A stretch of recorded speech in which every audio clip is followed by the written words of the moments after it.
जय जवान किसान साथियों, आप देख रहे हैं खबरों का पिटारा न्यूज़ चैनल। मैं हूं आपका शुभचिंतक नानालाल बम्बोया, टीवी न्यूज़ रिपोर्टर। चलिए आज के मौसम की शुरुआत करते हैं। आने वाले सप्ताह में मौसम का रुझान किस प्रकार से देखने को मिलेगा।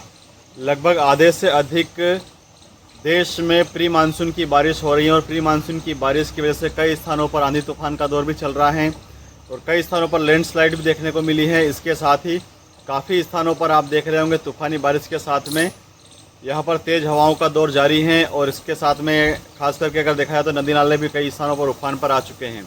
अब प्री मानसून का जो सिस्टम है ये कहीं ना कहीं कमज़ोर होता हुआ बिल्कुल भी नज़र नहीं आ रहा है। चूँकि मानसून ने दस्तक भारत में ज़रूर दे दी है, लेकिन फिर भी केवल 16 राज्य ही कवर हो चुके हैं और आने वाले 2 से 3 दिनों में तेलंगाना, महाराष्ट्र सहित आसपास के क्षेत्र को कवर कर सकता है। ऐसे यहाँ पर संभावनाएं मिलती हुई नज़र आ रही हैं। खास करके अगर हम बात करते हैं तो मानसूनी हवाओं की वजह से मौसम में बड़ा परिवर्तन होता हुआ यहाँ पर दिखाई दे रहा है।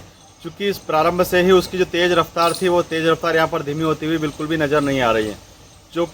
जो जिस प्रकार से आप सभी लोग देख रहे होंगे कि दक्षिणी पश्चिमी मानसूनी हवाएं तेज़ रफ्तार के साथ में चल रही हैं और ऐसे में प्री मानसून की बारिश भी कई स्थानों पर हो रही है, तो हवा का जो दबाव है और तूफान का जो अंदेशा है वो लगभग दोगुना बढ़ जाता है और इसी की वजह से कई स्थानों पर यहाँ पर पेड़ धराशायी भी हो रहे हैं, आंधी तूफान का दौर भी देखने को मिल रहा है और तेज़ बारिश जो है ये भी इसका दृश्य आपको कई स्थानों पर देखने को मिल रहा है। मौसम की अगर हम बात करते हैं तो आज मध्य प्रदेश, राजस्थान, दिल्ली, पंजाब, हरियाणा, मणिपुर, कर्नाटक, पश्चिम बंगाल, जम्मू कश्मीर, लद्दाख और ऐसे क्षेत्र रहेंगे जहाँ पर इसके साथ में लगभग 22 से अधिक राज्यों में आज तूफानी बारिश का दौर देखने को मिल सकता है। और आप मेरे पीछे देखेंगे अभी जोरदार आसमान में बादलों का जमघट लगा हुआ है और ख़ास करके उत्तरी हवाओं को जहां पर फाइट करते हुए दक्षिणी हवाओं का रौद्र रूप दिखाई दे रहा है।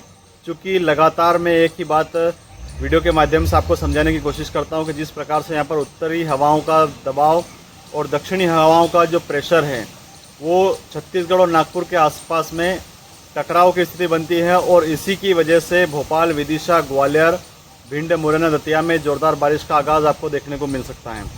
क्योंकि इस वर्ष अगर हम पूरे वर्ष बारिश का अगर आंकलन करें तो बारिश के आंकलन में सबसे ज़्यादा बारिश इस बार ग्वालियर संभाग में देखने को मिलेगी। इसके साथ ही भोपाल और विदिशा क्षेत्र ऐसा रहेगा जहां पर आपको पूरे वर्ष भर में सबसे ज़्यादा बारिश का दौर देखने को मिल सकता है। अगर हम सबसे कम बारिश की अगर हम बात करते हैं तो उज्जैन, मंदसौर, नीमच, शाजापुर, देवास और रतलाम ऐसे क्षेत्र रहेंगे जहां पर आपको अन्य जिलों की तुलना में कम बारिश का दौर देखने को मिल सकता है।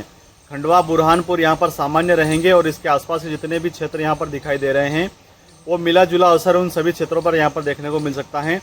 चूँकि यहाँ पर जो सिस्टम एक्टिव होता है और होते होते बनते बनते बिगड़ जाता है। आप आसमान में कई दिनों से देख रहे होंगे तेज मात्रा में यहाँ पर आसमान में बादलों का जमघट लगता है, लेकिन हवाओं का रुख होने की वजह से उनकी दशा और दिशा दोनों बिगड़ जाती हैं और ऐसे में वो बादल बिना बरसे ही यहाँ से चले जाते हैं। तो इसी प्रकार से आने वाले समय में आपको बारिश के दिनों में भी यही परिस्थितियाँ देखने को मिल सकती हैं। इसका जो मुख्य कारण है वो यहाँ पर लो प्रेशर एरिया का सिस्टम नहीं बन पाना है और जिस प्रकार से बंगाल की खाड़ी से यहाँ पर सिस्टम एक्टिव हुआ है उसका जो सबसे बड़ा प्रभाव है वो छत्तीसगढ़ के रास्ते से जो मध्य प्रदेश में एंट्री करता है और उसी का परिणाम देखने को मिलता है ग्वालियर संभाग के आसपास के क्षेत्रों में तेज़ बारिश के रूप में। और चूंकि 2 भागों में जो मानसून यहाँ पर डाइवर्ट होता है और दूसरा महाराष्ट्र के रास्ते से जो मध्य प्रदेश में एंट्री करता है उसकी निष्क्रियता कहीं ना कहीं यहाँ पर प्रदर्शित करते हुए आप देखते होंगे महाराष्ट्र, मध्य प्रदेश और राजस्थान इन क्षेत्रों में आपको नामात्र संख्या में बारिश देखने को मिलती हैं। चूँकि आज अगर तूफानी बारिश की अगर हम बात करते हैं तो आने वाले 3 से 4 दिनों में उत्तराखंड में भी जोरदार बारिश का दौर आपको देखने को मिल सकता है।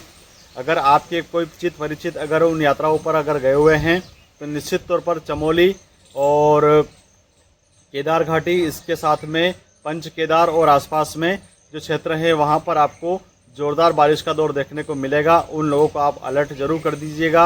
हालांकि इसमें यात्रा में व्यवधान उत्पन्न होने जैसी कोई बात है यहाँ पर प्रदर्शित नहीं होगी, लेकिन फिर भी सावधान रहना, सतर्क रहना परम कर्तव्य उन लोगों का बनता है।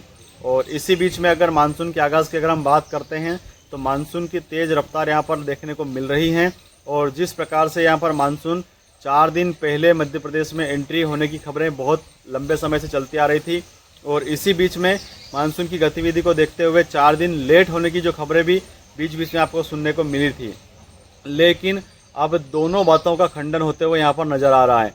क्योंकि प्रारंभ से ही आप सभी ने देखा होगा मध्य प्रदेश में 18 से 25 जून के आसपास में काफ़ी स्थानों पर ज़ोरदार बारिश होती हैं और 25 से 28 के बीच में आपको सभी स्थानों पर लगभग आधे से अधिक मध्य प्रदेश में बोवनी का आगाज़ हो जाता है। और निश्चित तौर पर अगर देखा जाए तो उसी के परिणाम स्वरूप इस वर्ष भी यहाँ पर 22 तारीख से लेकर के 28 तारीख के बीच में आपको ज़ोरदार बारिश का दौर देखने को मिलेगा। चूँकि बारिश का जो सिस्टम है वो तो 18 तारीख से ही प्रारंभ हो जाएगा, लेकिन मेरा आकलन ये है कि उस समय आपको बोवनी करने से बचना चाहिए, चूँकि मौसम और परिस्थितियाँ अनुकूल नहीं है। और आने वाले समय में भी मौसम और बारिश को लेकर के अनुकूल परिस्थितियाँ नहीं दिखाई दे रही हैं, चूँकि खंड वर्षा के योग प्रबल रूप से यहाँ पर बने हुए हैं। और लगातार आप सभी ने देखा होगा पूरी भीषण गर्मी का जो समय था और नवतपा का जो स्थिति यहाँ पर बनती हुई नज़र आ रही थी, उसी को खंडित करते हुए कहीं ना कहीं आपको इन नवतपा के दिनों में 9 दिनों में लगभग आपको 4 बार से अधिक बारिश का दौर देखने को मिला है। ऐसे में बारिश का जो समीकरण है वो पूरी तरह से बिगाड़ चुका है। आप आपके क्षेत्र में भी लगातार देख रहे होंगे, सुबह के समय में लगातार आसमानी बादलों का जमघट यहाँ पर लगता है, लेकिन शाम होते होते और लगभग 11 से 12 बजे के आसपास में पूरे बादल आसपास से छट जाते हैं। उसका मुख्य कारण ये है कि इनके ठहराव की स्थिति नहीं बन पा रही है। कारण सबसे बड़ा यही है कि प्रकृति का संतुलन पूरी तरह से बिगड़ चुका है और ख़ास करके आने वाले समय में अगर हमने इस पर ध्यान नहीं दिया तो आने वाले समय में हमें काफ़ी इसमें विकराल स्थिति भी देखने को मिल सकती है। जल है तो कल है, ये नारा प्रारंभ से ही चलता आ रहा है और इसी बीच में हमें जल बचाने की खास प्रयास यहाँ पर करने चाहिए। ये संकेत मैं आज आपको दे रहा हूँ, आने वाले समय में आपके लिए बहुत ही कारगर साबित हो सकते हैं। और इसी बीच में अगर हम राजस्थान क्षेत्र में अगर बारिश की अगर हम बात करते हैं तो चूरू और इसके साथ में खाटू श्याम का जो एरिया है, जयपुर वाला जो क्षेत्र है, उसमें अगले 24 घंटों में आपको ज़ोरदार बारिश का दौर देखने को मिल सकता है। अगर बादलों के जमघट की अगर हम बात करते हैं तो इंदौर, उज्जैन, धार, झाबुआ, अलीराजपुर, देपालपुर, मंडला, बालाघाट, मंदसौर, नीमच, रतलाम ऐसे क्षेत्र रहेंगे जहां पर आपको बादलों का जमघट लगा हुआ दिखाई देगा। लेकिन बारिश जो है वो 13 तारीख से 16 तारीख के बीच में ही देखने को मिलेगी। इसके पहले आपको कहीं पर भी बारिश का दौर देखने को नहीं मिलेगा, क्योंकि सिस्टम बनते बनते बिगड़ रहा है। और ख़ास करके वो तिथि ज़रूर याद रखिएगा, 14 तारीख से लेकर के 16 तारीख के बीच में बारिश का दौर आपको काफ़ी स्थानों पर देखने को मिलेगा। मौसम ख़राब भी होगा, आंधी तूफान का दौर भी चलेगा। ऐसे में बेहद सावधान रहना काफ़ी आवश्यक है। इसके साथ ही आगे अगर बारिश की अगर लगातार बात करते हैं तो 16-17 को कहीं ना कहीं आपको विराम लगता हुआ नज़र आएगा और 18 तारीख से 25 तारीख के बीच में सभी स्थानों पर आपको ज़ोरदार बारिश का दौर देखने को मिलेगा। इसी बीच में आपको बोवनी का जो समय है वो निर्धारित करना होगा, क्योंकि लगातार असमंजस की स्थिति किसानों के अंदर बनी हुई है कि हम 18 तारीख को बोवनी करेंगे या 28 तारीख को करेंगे। बीच में 10 से 15 दिन का अंतराल जाता है और खंड स्वरूप वर्षा भी यहाँ पर जो मालवी भाषा में अगर कहा जाए तो खड़ लगने की स्थिति भी यहाँ पर बनती हुई नज़र आ रही है।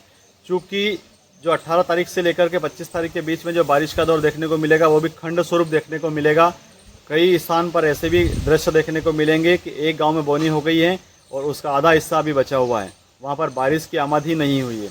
ऐसी परिस्थितियां भी आपको कई स्थानों पर देखने को मिल सकती हैं। ऐसे में आपको बेहद सावधान रहते हुए अगर आपके यहाँ अनुकूल परिस्थिति अगर बनती है तो ही आपको बोवनी करने जैसा निर्णय लेना चाहिए, अन्यथा वर्तमान में आपको सावधान और सतर्क रहने की आवश्यकता है। ऐसी ही महत्वपूर्ण जानकारी के लिए बहुत जल्द आपके बीच में लगातार उपस्थित होता रहूँगा। देखते रहिए हमेशा खबरों का पिटारा। आपका शुभचिंतक नानालाल बंबोरिया, टीवी न्यूज़ रिपोर्टर। जय हिंद, जय भारत, जय जवान, जय किसान।